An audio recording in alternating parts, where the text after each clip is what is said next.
Turning now to a special report on Donald Trump's Education Secretary, Betsy DeVos, who is rolling back years of policy in ways that could affect millions of students, maybe students in your own household. In the past few months, she scuttled hundreds of civil rights probes that were underway from the Obama administration and cut off programs that were designed to enhance diversity across American schools. She also dismantled protections for students at for-profit schools.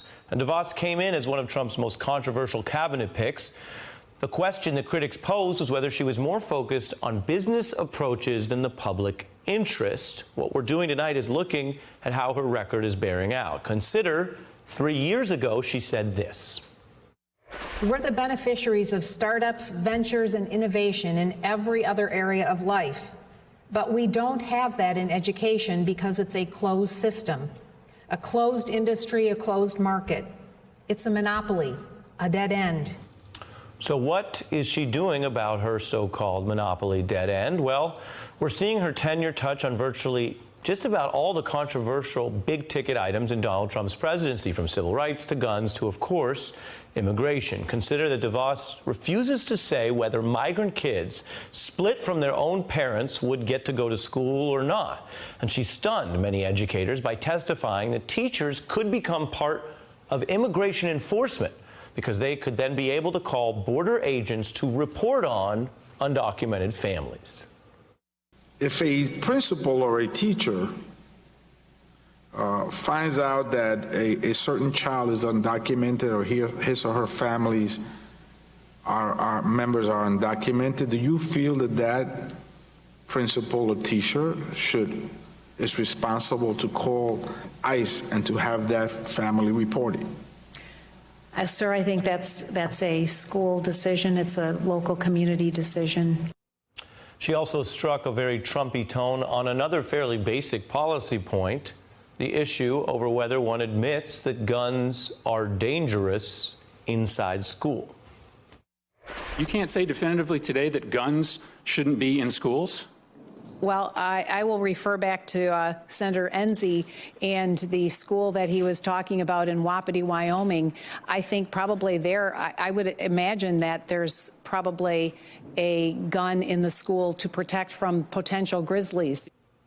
Potential grizzlies. That was back in January, but it was more than a gaffe. We want to show you the facts in policy, because she's now leading a commission on school safety, but says the entire effort will not even discuss gun violence.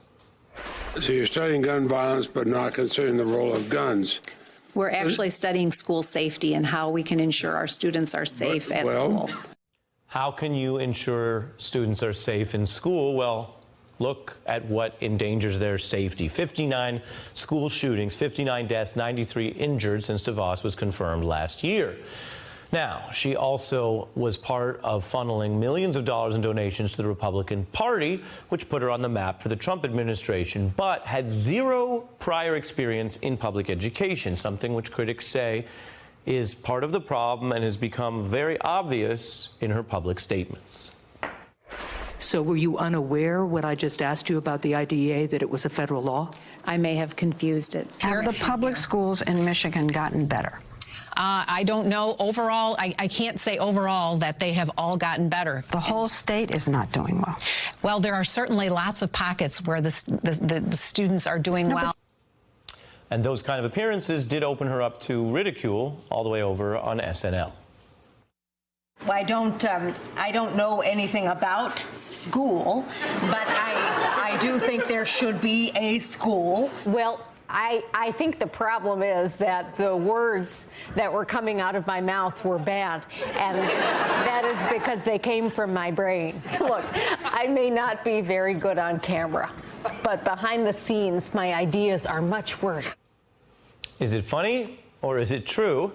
Many critics are saying the record has become clear, and some of those ideas are actually much worse. DeVos reversing Obama policies for sexual assault protections on campus, dropping bathroom rules that were designed to protect students who identify as transgender, and then pulling out on guidelines that protect disabled students. Now, DeVos is a longtime advocate for private schools, often at the expense of public education. That's a big and complex debate, but she's been criticized for sometimes seeming to downplay the problems that students do face in underperforming schools. Have you seen the really bad schools?